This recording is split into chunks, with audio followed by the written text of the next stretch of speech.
विद्यार्थियों, विगत कक्षा में हमने सिक्ता सेतुः पाठ के प्रथम भाग का अध्ययन किया था। आज हम उसके द्वितीय भाग का अध्ययन करेंगे और आज के हमारे भाग का शीर्षक होगा विद्यार्थियों, परिश्रमेण सफलता प्राप्यते।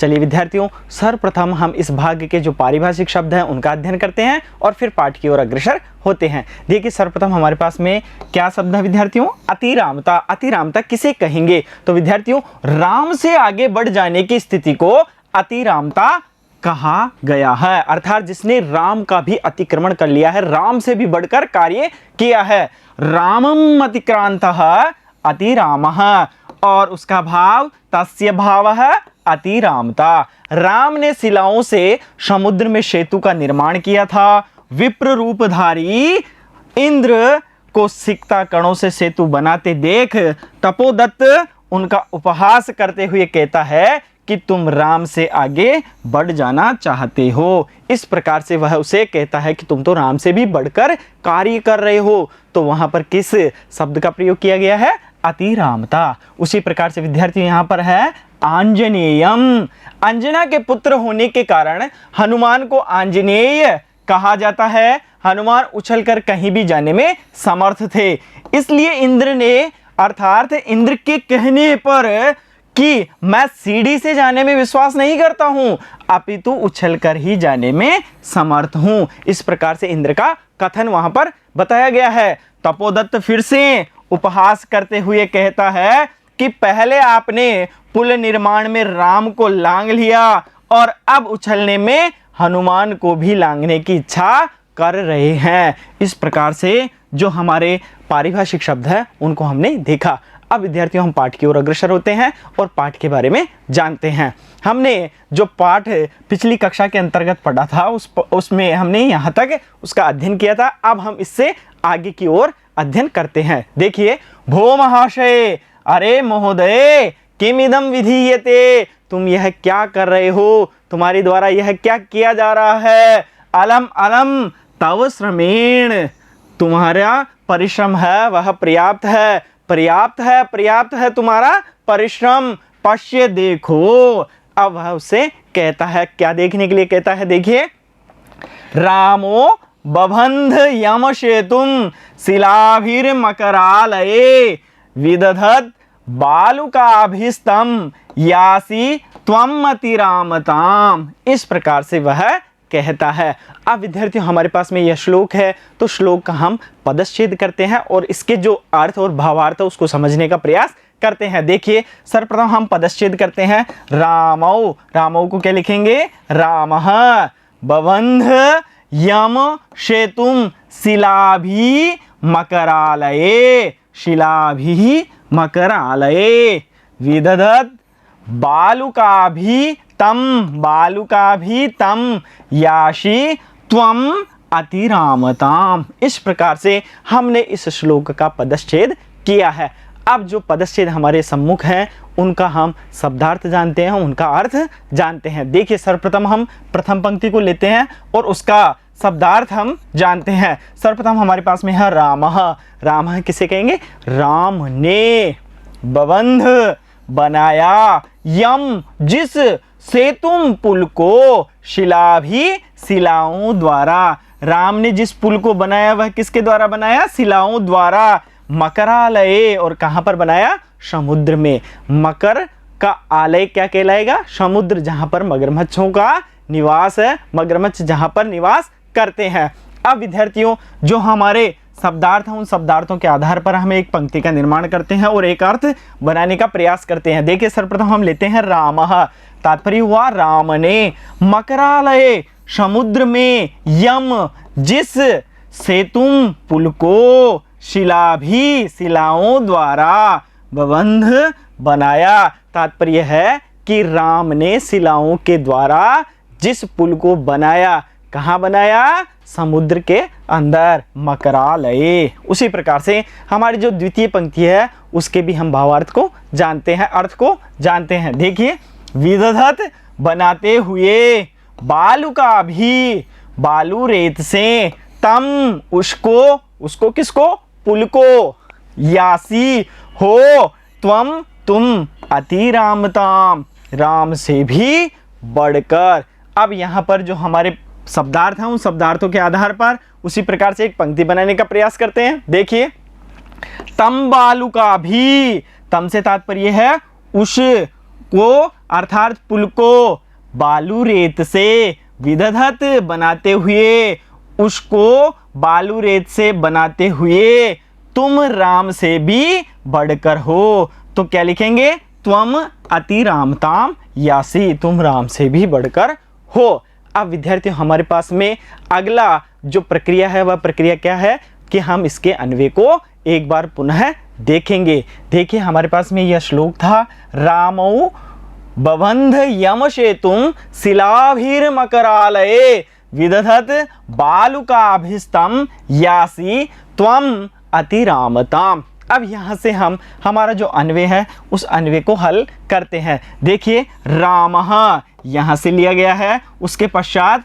मकरालये, यहाँ से विद्यार्थियों मकरालये, यम सेतुम, उसके पश्चात यम सेतुम, शिलाभि बबंधः, शिलाभि और बबंध, उसके पश्चात विद्यार्थियों तम बालुका भी, तम बालुका भी, यहाँ से तम, यहाँ पर त्वम है, यहाँ से लिया हमने त्वम, और फिर उसके बाद में बालुका भी, और फिर विदधत, विदधत, और उसके बाद में त्वम अतिरामताम यासी, त्वम अतिरामताम, और अंत में यासी।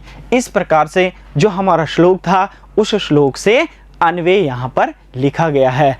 अब विद्यार्थियों अन्वय के उपरांत हम इसके जो पद परिचय हैं उनको हम जानते हैं। देखिए, सर्वप्रथम हम देखते हैं रामः। रामः पद किस प्रकार से बना है और इसका क्या अर्थ है। रामः का अर्थ विद्यार्थियों दशरथ पुत्र है। जो दशरथ का पुत्र है वह क्या कहलाएगा, रामः।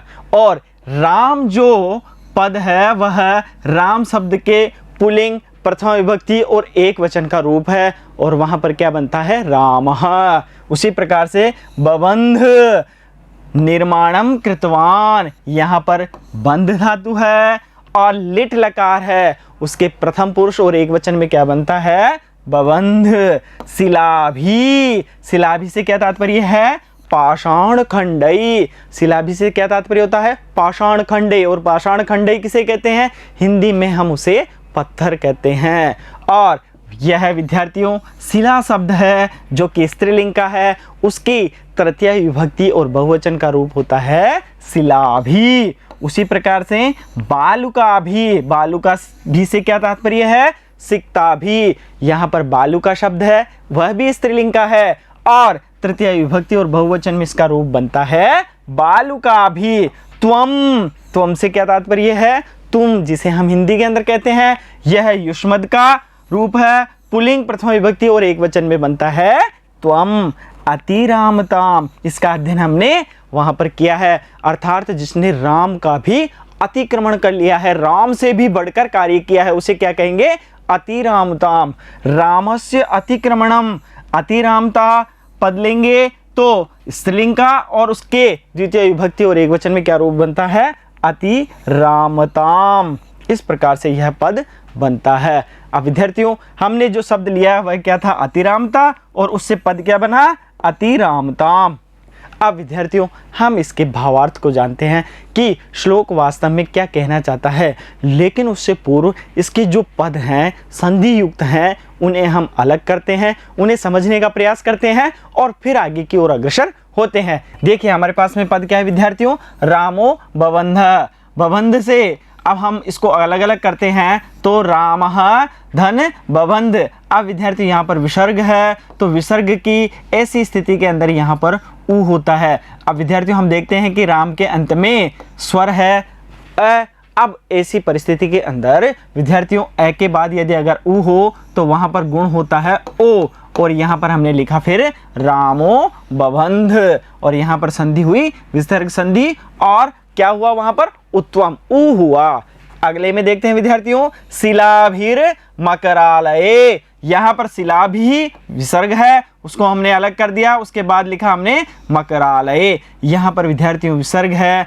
अब ऐसी परिस्थिति के अंदर विसर्ग का होता है विद्यार्थियों रेफ, अर्थात वहाँ पर विसर्ग का र बन जाता है। और ऐसी स्थिति के अंदर यदि अगर यहाँ पर र होगा तो आगे के पद में अगर उसे मिलाएंगे तो वह ऊपर की ओर चला जाएगा और हमारा पद बनेगा शिलाभिर मकरालय, और हम इसे लिखेंगे विसर्ग संधि और रेफ।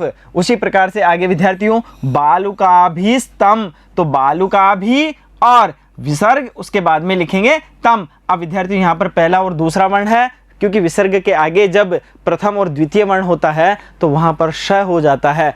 अब वहाँ पर हम देखेंगे कि स कौन सा हुआ है विद्यार्थियों, दंत्य श हुआ है, तो हम यहाँ पर लिखेंगे विसर्ग संधि और शकार है। उसी प्रकार से विद्यार्थियों विदधत और यहाँ पर बालुकाभि, तो विदधत यहाँ पर त है, यहाँ पर द है और आगे लिखा है बालुकाभि। अब विद्यार्थियों यहाँ पर हल संधि है और हल संधि के अंदर यहाँ पर है जशत्व संधि। जशत्व संधि के अंतर्गत विद्यार्थियों यहाँ पर जो त है अर्थात जो प्रथम वर्ण या और दूसरा वर्ण होता है तो वहाँ पर उसका तीसरा वर्ण हो जाता है। तो अब हम देखते हैं कि त के बाद में तीसरा वर्ण क्या होगा, त थ द, तो त के स्थान पर क्या होगा द, और द हमने यहाँ पर लिखा है विद धद, और यहाँ पर संधि कौन सी हुई, हल संधि, और उसे क्या कहेंगे, जशत्व संधि।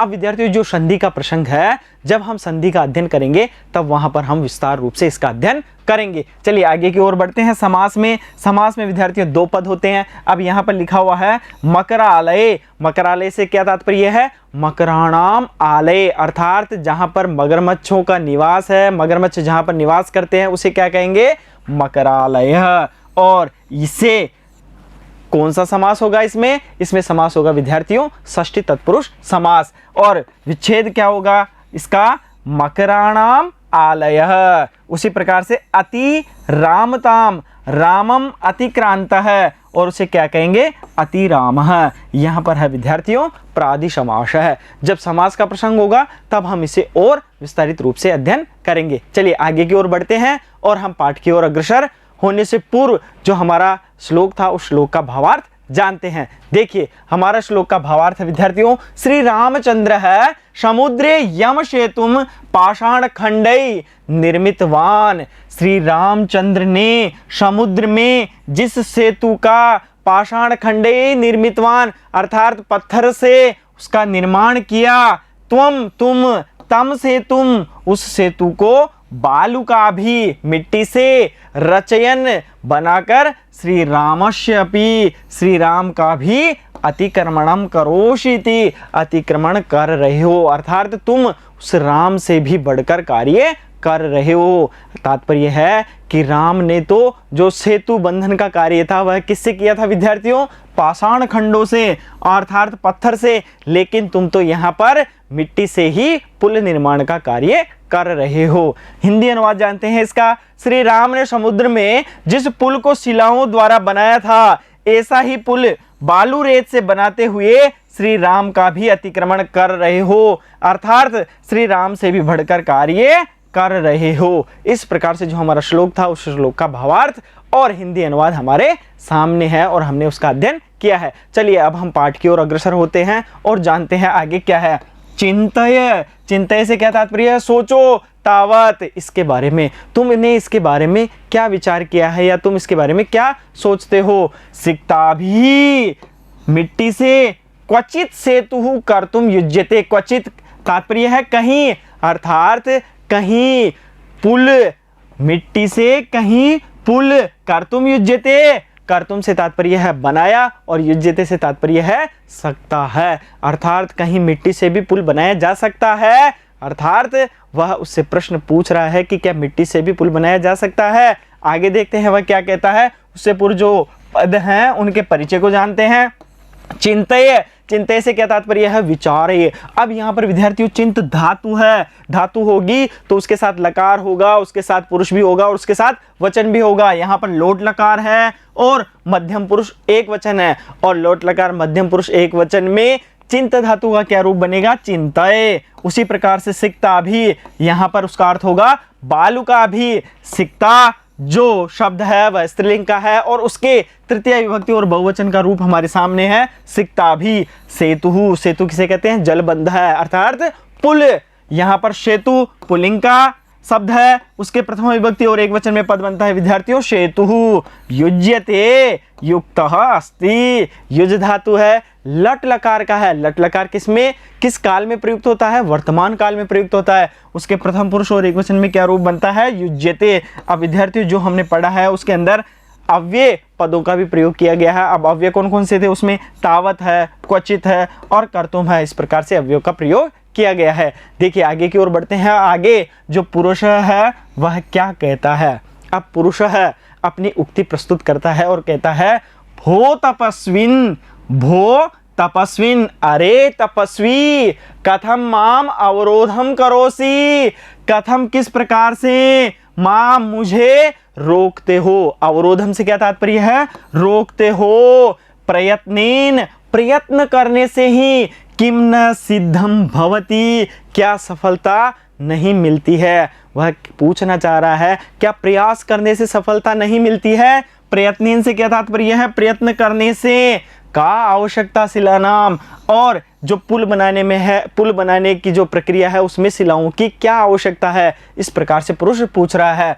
सिक्ताभि रेव, सिक्ताभि एव सेतुम करिष्यामि स्वसंकल्प दृढ़तया, अपने संकल्प की दृढ़ता से, अपने संकल्प से, सिक्ताभिरेव, मिट्टी से ही, सेतुम करिष्यामि, जो पुल है उसका निर्माण करूंगा। यहाँ पर सेतुम से क्या तात्पर्य है? पुल, और करिष्यामि करूंगा। इस प्रकार से वह कहता है। देखो आगे क्या कहता है? तपोदत्तः, तपोदत्त कहता है आश्चर्यम, आश्चर्य है, किम सिक्ताभिरेव सेतुम करिष्यसि, क्या मिट्टी से ही सेतु का निर्माण करोगे? करिष्यसि से क्या तात्पर्य है? करोगे। सिक्ता जल प्रवाहे स्थास्यन्ति किम, सिक्ता मिट्टी, जल प्रवाहे, जल के प्रवाह में, जल प्रवाह से क्या तात्पर्य है? जल के प्रवाह में, स्थास्यन्ति, स्थास्यन्ति से तात्पर्य है रुकेगी। क्या मिट्टी जल के प्रवाह में रुकेगी? किम, क्या, भवता चिंतितम न वा, क्या आपने इस पे विचार किया है? भवता से क्या तात्पर्य है? आपने, क्या आपने इसके ऊपर विचार किया है कि जो मिट्टी है वह जल के प्रवाह में रुकेगी अथवा नहीं? तो विद्यार्थी इसको जानते हैं कि वह आगे क्या कहता है, लेकिन उससे पहले जो हमारे पास पद आए हैं उनके परिचय को हम जानते हैं और आगे की ओर बढ़ते हैं। देखिए प्रयत्नेन हमारे पास में पद है। अब इसका अर्थ क्या है? प्रयासेन। अब यह किस प्रकार से बना है? यह प्रयत्न शब्द है, उसके पुल्लिंग, तृतीय विभक्ति और एक वचन का रूप है प्रयत्नेन। किम, किम से क्या तात्पर्य है? किम नपुंसक लिंग प्रथम विभक्ति और एक वचन में रूप बनता है किम, किम के कानी, किम के कानी, इस प्रकार से इसके रूप चलते हैं। भवती, भू धातु है, धातु आ गया तो विद्यार्थियों इसके साथ लकार आएगा, पुरुष आएगा और वचन आएगा। देखिए यहाँ पर लट लकार है, वर्तमान के अर्थ में प्रथम पुरुष है और वचन कौन सा है? एक वचन है। देखिए उसी प्रकार से करिष्यामि, करिष्यामि से क्या तात्पर्य है? निर्माष्यामि, निर्माण करूंगा। क्री धातु है, यहाँ जो निर्माष्यामि है वह हमारे पाठ के अनुरूप अर्थ है विद्यार्थियों। क्री धातु है, क्री धातु होने के साथ में यहाँ पर विद्यार्थियों लिट लकार है जो कि भविष्य के अर्थ में प्रयुक्त किया जाता है। यहाँ पर उत्तम पुरुष है और उसका एक वचन है। इस प्रकार से यह पद बनता है करिष्यामि। उसी प्रकार से विद्यार्थियों करिष्यसि, उसका अर्थ भी क्या हो अर्थ है यहाँ पर? निर्माष्यसि। और यहाँ पर क्री धातु है, लिट लकार है, लेकिन विद्यार्थियों यहाँ पर कौन सा पुरुष है? मध्यम पुरुष है। वहां पर हमारे पास में उत्तम पुरुष था, यहाँ पर हमारे पास में मध्यम पुरुष है और उसका एक वचन का रूप है करिष्यसि। स्थास्यन्ति, स्थास्यन्ति से तात्पर्य है तिष्ठन्ति, यहाँ पर स्था धातु है और लिट लकार है, उसके प्रथम पुरुष और बहुवचन में क्या रूप बनता है? स्थास्यन्ति।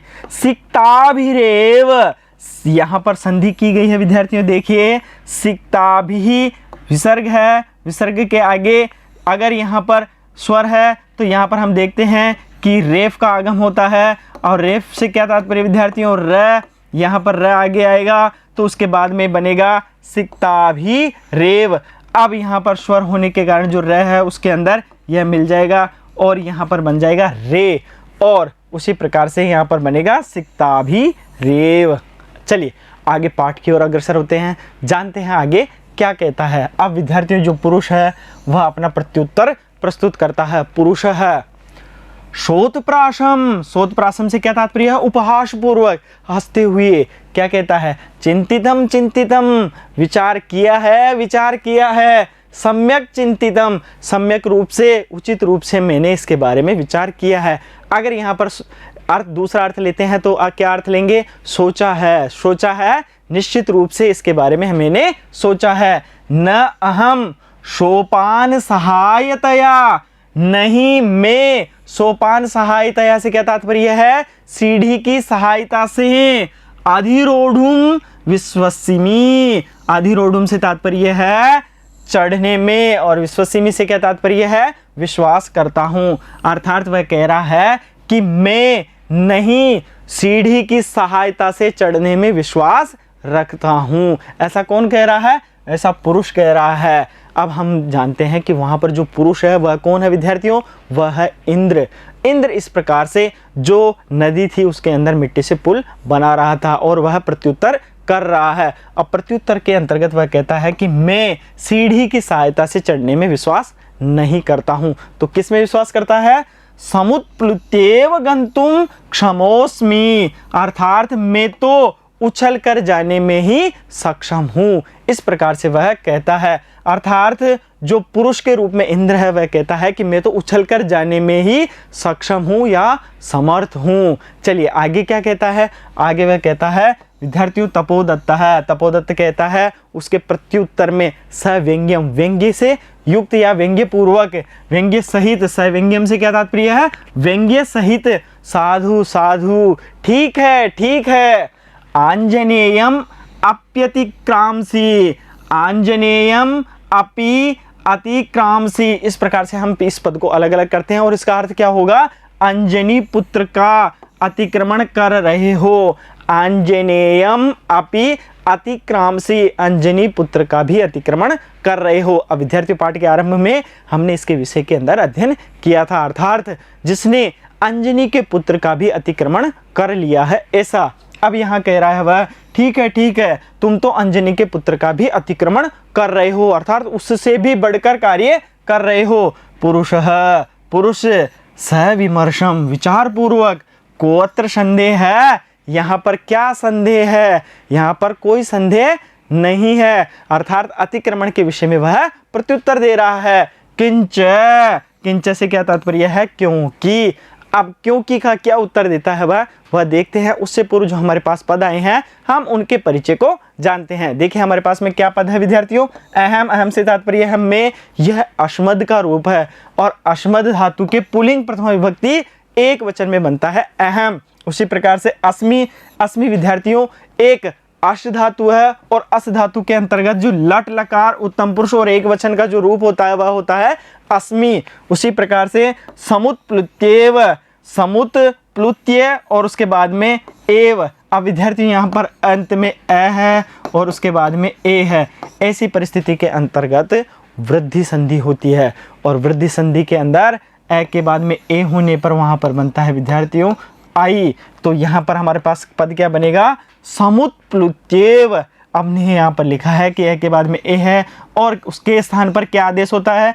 आई, और वहाँ पर संधि कौन सी है? वृद्धि संधि। उसी प्रकार से विद्यार्थियों क्षमो अस्मि, क्षमः धन अस्मि, यहाँ पर रस्व अ है और उसके बाद में विसर्ग है, उसके बाद में रस्व है। ऐसी परिस्थिति में इस विसर्ग को उ आदेश होता है और उ के बाद में हम देखते हैं कि उससे पूर्व रस्व अ है, तो ऐसी परिस्थिति में अ और उसके बाद में उ होने पर गुण होता है ओ और पद बनता है क्षमो अस्मि। उसी प्रकार से और अंत में जाकर यह पूर्व रूप संधि हो जाती है। तात्पर्य यह है कि ये जो अ है वह भी इसके अंदर मिल जाता है और वहाँ पर एक अवग्रह का चिन्ह लगाया जाता है जिसका तात्पर्य यह है कि यहाँ पर अ उपस्थित है।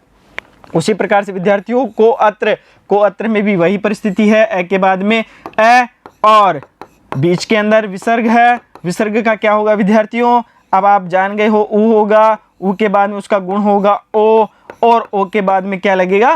पूर्व रूप संधि। और इसी प्रकार से हमारा पद क्या बनेगा? को अत्र। तो यहाँ पर विद्यार्थियों विसर्ग संधि है, उसका उत्व हुआ, उत्व के बाद में गुण हुआ और गुण के बाद में पूर्व रूप संधि वहाँ पर होती है। चलिए आगे की ओर बढ़ते हैं और जो उसका कथन है उसको पूरा करते हैं। अब जो उसका कथन है वह एक श्लोक के रूप में है। वहाँ पर लिखा है विद्यार्थियों, विना लिप्यक्षर ज्ञानम तपोभिरेव केवलम यदि विद्यावसे शुहुते सेतु रेश तथा मम। इस प्रकार से वह अपना प्रत्युत्तर देता है। अब हमारे पास में यह श्लोक के रूप में है, तो हम सर्वप्रथम इसके पदच्छेद करते हैं और उन पदों को जो हमारे सम्मुख आए हैं उनके अर्थ को हम जानते हैं। देखिए, विना लिपि अक्षर ज्ञानम, विना लिपि अक्षर ज्ञानम तपोभिरेव, तपः तपो भी और उसके बाद में एव और उसके बाद में केवलम। यदि विद्यावसे शु ते सेतुः एषः तथा मम। इस प्रकार से हमारे पदच्छेद आते हैं। अब विद्यार्थी हम देखते हैं यहाँ पर विद्या के आगे भी हमने यहाँ पर विसर्ग लगाया है और उसके बाद में जो एष है वहाँ पर भी हमने विसर्ग लगा दिया है। चलिए आगे की ओर बढ़ते हैं और जो इसके शब्दार्थ हैं उनको हम जानते हैं। विना से क्या तात्पर्य है? बिना, लिपि लेखन, अक्षर ज्ञानम अक्षर ज्ञान के, तपोभी तपस्या से, एव ही केवलम केवल। तात्पर्य हुआ कि बिना लेखन और अक्षर ज्ञान के, तपस्या से ही केवल। यह सीधी सीधी पंक्ति और सीधा सीधा इसका अर्थ है। इसे हम एक साथ लिखते हैं, यदि विद्या लिप्यक्षर ज्ञानम विना केवलम तपोभी एव। इस प्रकार से चलिए जो शेष पद हैं उनको भी देखते हैं। यदि विद्या को वशे प्राप्त कर सकते हैं, शु हो तात्पर्य हुआ प्राप्त कर सकते हो, ते तुम, सेतु पुल, एषः यह, तथा वैसे ही मम मेरा। उस प्रकार से वो जो उसका प्रत्युत्तर है उस प्रत्युत्तर को यहाँ पर प्रस्तुत श्लोक के रूप में किया गया है। उस श्लोक के अर्थ को हम जानने का प्रयास यहाँ पर कर रहे हैं। तो विद्यार्थियों इसको भी हम अगर पंक्तिबद्ध करें तो यहाँ पर आएगा ते वसे शु तथा एषः सेतु, तथा एषः सेतु मम और अंत में क्या है? मम। यदि विद्या हमने जो पीछे की पंक्ति है वहां पर लिया है। देखिए हमने यहाँ पर लिखा है इसको, यदि विद्या, इस प्रकार से। अब विद्यार्थियों हम जो हमारा श्लोक है उस श्लोक के अन्वय को हम पुनः एक बार देखते हैं और फिर उसके जो पद परिचय हैं उनको जानेंगे और अंत में इसके हम भावार्थ को जान लेंगे। चलिए विद्यार्थियों, विना लिप्यक्षर ज्ञानम तपोभिरेव केवलम यदि विद्यावसे शुहु ते सेतुरेषः तथा मम। उसी प्रकार से यदि विद्या लिप्यक्षर ज्ञानम, यहाँ पर देखिए यदि विद्या लिप्यक्षर ज्ञानम विना तपोभिरेव केवलम। यहाँ पर लिखा विना केवलम तपोभि एव। यहाँ पर केवलम पूर्व में लिया है और बाद में लिया है तपोभि एव। उसके बाद ते वसे शु, ते वसे शु, एषः सेतु, एषः सेतुः मम और यहाँ से लिया है इन्होंने मम। इसी प्रकार से यह जो हमारा श्लोक है उस श्लोक का अन्वय है। चलिए इस अन्वय के आधार पे हम इसके जो पद हैं उनके अर्थ और उनके परिचय को जानते हैं। हमारे पास में यहाँ पद है विद्यार्थियों तपोभी। तपोभी से क्या तात्पर्य है? तपस्या भी। और यहाँ पर जो शब्द है वह है तपस और उसके नपुंसक लिंग तृतीय विभक्ति और बहुवचन में क्या रूप बनता है? तपोभिः। वसे नियंत्रणे, यहाँ पर वश धातु है, नपुंसक लिंग सप्तमी विभक्ति और एक वचन में क्या रूप बनता है? वसे। शुहु अस धातु है, उसके विधिलिंग लकार प्रथम पुरुष और बहुवचन में क्या रूप बनता है? शु।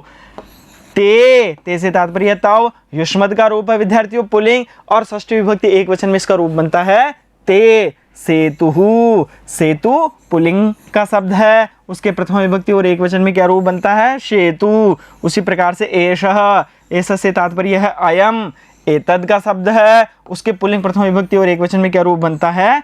एषः। इस प्रकार से इसके रूप बनते हैं। तो चलिए विद्यार्थियों, हम इसके भावार्थ को जानते हैं और फिर आगे की ओर अग्रसर होते हैं। देखिए यहाँ पर लिखा हुआ है, यदि लेखनम पठनम च विना, यदि बिना अध्ययन के, तात्पर्य है कि बिना पढ़े और बिना लिखे, बिना लेखन के और बिना पठन के, विना केवलम तपसा एव ज्ञानम प्राप्तम भवति, केवल तपस्या से ही ज्ञान की प्राप्ति होती है। तरहि तो सिक्ताभि सेतु निर्माणस्य मम कार्यम, तो मिट्टी से सेतु निर्माण का मेरा कार्य अपि तादृशम एव अस्ति, वह भी उसी प्रकार से ही है। इति पुरुषः तपोदत्तम वदति, ऐसा पुरुष तपोदत्त को कहता है। अब पुरुष के रूप में वहां पर कौन है? पुरुष के रूप में वहां पर इंद्र है। तो इंद्र ऐसा कथन करता है। पुरुष ने तपोदत्त को, वहां पर किसको कहा है विद्यार्थियों? तपोदत्त को। यहां पर देवदत्त लिखा है, उसे हम अलग कर लेते हैं, तपोदत्त।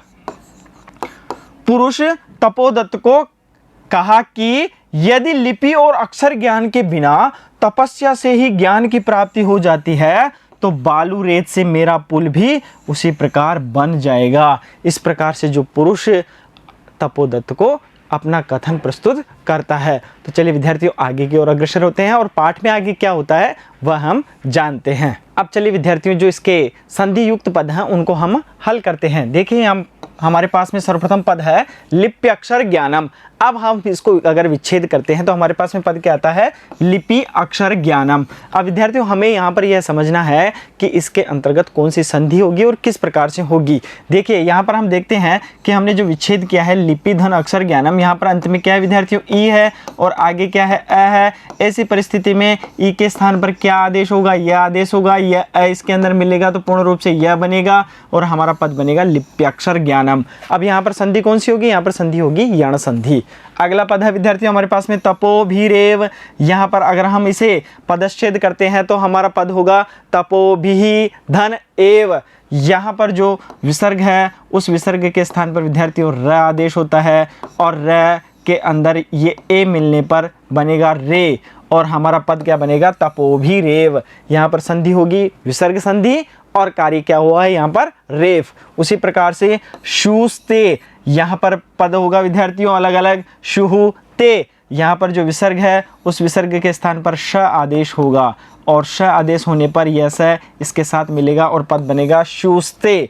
उसी प्रकार से सेतुरेशः, इसी प्रकार से सेतु धन एषः, यहाँ पर जो विसर्ग है उस विसर्ग का रेफ आदेश होगा र और यह ए इसके अंदर मिलेगा तो बनेगा रे, तो सेतुरेशः। इस प्रकार से हमारा जो पद है वह बनेगा और यहाँ पर संधि होगी विसर्ग संधि और विसर्ग का साथ में कार्य क्या होगा? रेफ। उसी प्रकार से विद्यार्थियों अब आगे की ओर अग्रसर होते हैं, हमारे पाठ की ओर देखते हैं। पाठ के अंदर क्या है? तपोदत्त है। अब तपोदत्त है उसका कथन यहाँ पर प्रकट किया गया है, उसको देखते हैं कि वह क्या कहना चाह रहा है। वह कह रहा था विद्यार्थियों सेवलक्ष्यम। सेवलक्ष्यम से क्या तात्पर्य है? लज्जापूर्वक। और आत्मगतम विचार करता है, वह लज्जापूर्वक विचार करता है। क्या विचार करता है? अरे मामेवोद्दिश्य, माम एव उद्दिश्य भद्र पुरुषोयम अधिक्षिपति। अरे मुझे ही उद्देश्य करके यह भद्र पुरुष अधिक्षिपति आक्षेप कर रहा है। तात्पर्य यह है कि यह जो भद्र पुरुष है वह तो मुझे पर ही आक्षेप कर रहा है। नूनम सत्यम अत्र पश्यामि, निश्चय ही मैं यहाँ पर सत्य को देखता हूँ। अर्थात जो उसका कथन है उस कथन में सत्यता है, ऐसा वह विचार कर रहा है। अक्षर ज्ञानम विनेव, अक्षर ज्ञान के बिना ही वेदुष्यम अवाप्तुम अभिलषामि। वेदुष्यम से क्या तात्पर्य है? विद्वता। अवाप्तुम प्राप्त करने के लिए, अभिलषामि अभिलाषा कर रहा हूँ। मैं अक्षर ज्ञान के बिना ही विद्वता प्राप्त करने की अभिलाषा कर रहा हूँ। इस प्रकार से वह विचार करता है। देखिए आगे, तद इयम भगवत्याः शारदाया अवमानना। तद इयम, इस प्रकार से यह भगवती शारदा का अपमान है, अर्थात तिरस्कार है। शारदाया से क्या तात्पर्य? सरस्वती का, और अवमानना से तात्पर्य तिरस्कार है। यह तो भगवती शारदा का, माँ शारदा का, माँ सरस्वती का अपमान है।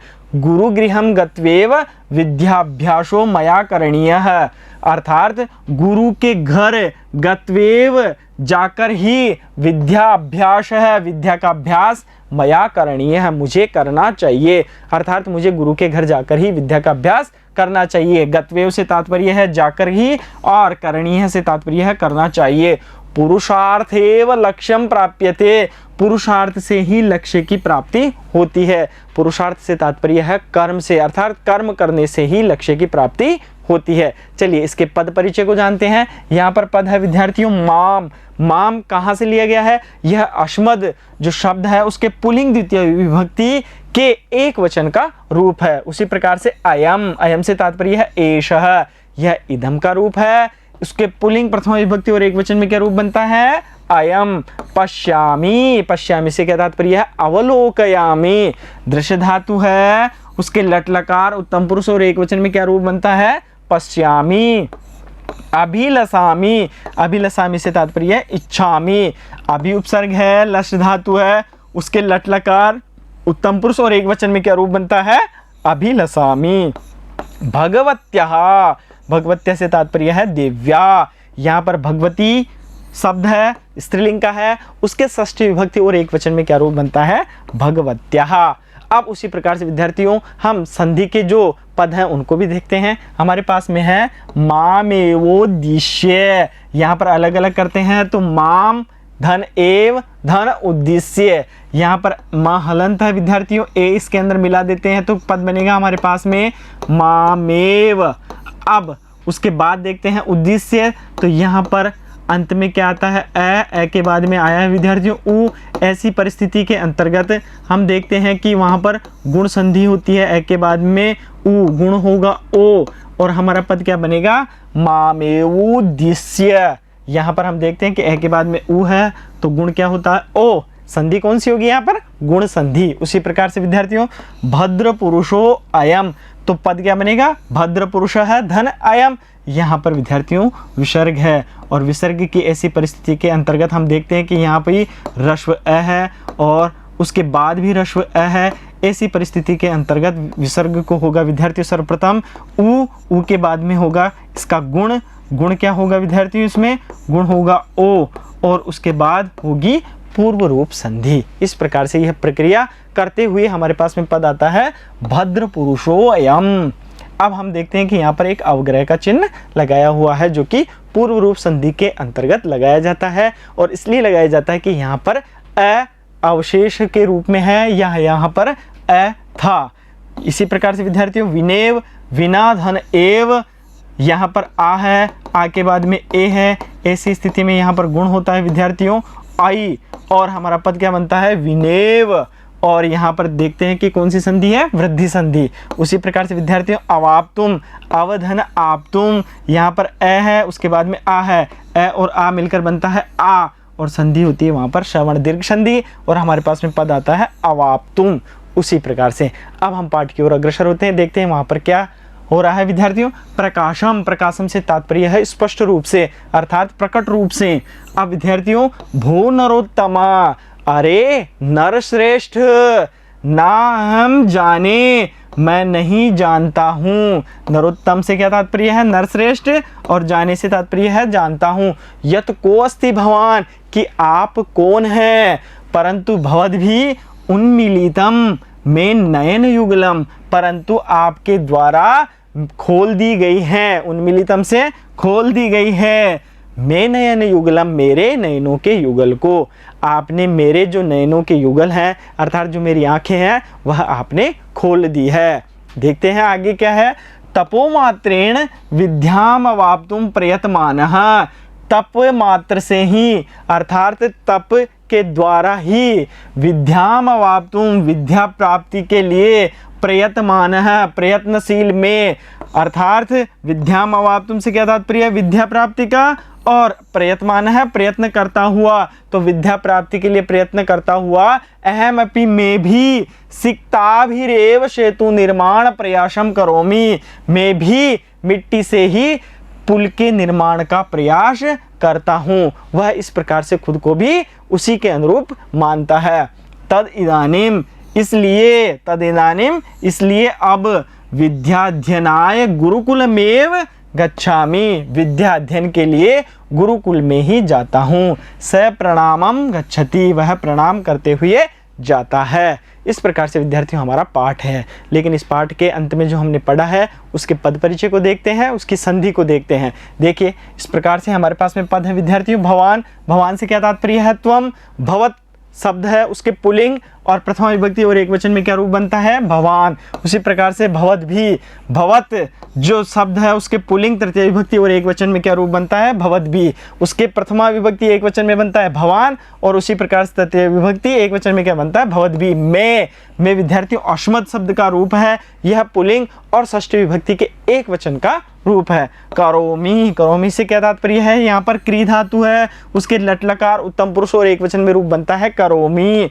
गुरुकुलम, गुरुगृहम, गुरुकुल पद है, गुरुकुल शब्द है, गुरुकुल विद्यार्थियों शब्द है यहाँ पर, उसके नपुंसक लिंग और द्वितीय विभक्ति एक वचन के अंदर पद बनता है गुरुकुलम। गच्छामि, गच्छामि से तात्पर्य है प्राप्नोति और यहाँ पर गम धातु है और गम धातु के साथ में विद्यार्थियों लकार कौन सा है? लट लकार है और लट लकार के उत्तम पुरुष और एक वचन में क्या रूप बनता है? गच्छामि। और यहाँ पर जो प्राप्नोति लिखा हुआ है वह इस पाठ के आधार पर इसका अर्थ है। उसी प्रकार से गच्छति, गच्छति से तात्पर्य है गमनम करोति, गम धातु है, उसके लट लकार प्रथम पुरुष और एक वचन में रूप बनता है गच्छति। अब विद्यार्थियों जो इसके संधि युक्त पद हैं उनको देखते हैं। देखिए सिक्ताभिरेव, यहाँ पर पद अलग अलग करेंगे तो क्या बनेगा? सिक्ताभि एव, विसर्ग है विद्यार्थियों, उसके बाद में स्वर है, यहाँ पर विसर्ग संधि होगी। विसर्ग संधि के अंतर्गत रेफ होगा। रेफ से तात्पर्य यहाँ पर र आएगा, र के अंदर ये ए मिलेगा तो बनेगा रे, रे और पद बनेगा सिक्ताभिरेव। तदिदानीम, तत् प्लस इदानीम, तत् धन इदानीम, तय के स्थान पर क्या हुआ विद्यार्थियों? द। हम देखते हैं कि इस तय के स्थान पर बना है द, अर्थात तय का तृतीय वर्ण क्या आया है? द। और ऐसी परिस्थिति में कहते हैं विद्यार्थियों यहाँ पर जशत्व संधि होती है। अब यहाँ पर हाल संधि के अंतर्गत जशत्व संधि है। अब विद्यार्थियों संधियों का प्रसंग हमने देखा कि इस पाठ के अंतर्गत बहुतायत तौर पर आया है, जिसमें ज़्यादातर विसर्ग संधि से संबंधित पूछे गए हैं। तो विद्यार्थियों जब भी हम संधि का अध्ययन करेंगे हम इन उदाहरणों को पुनः पढ़ेंगे। तो विद्यार्थियों आज की कक्षा में हमने इस पाठ का अध्ययन किया। अब हम आगे की कक्षा में इस पाठ के प्रश्नों को हल करेंगे। तो विद्यार्थियों इस पाठ के प्रश्नों के साथ मिलते हैं हम अगले वीडियो में। तब तक के लिए धन्यवाद।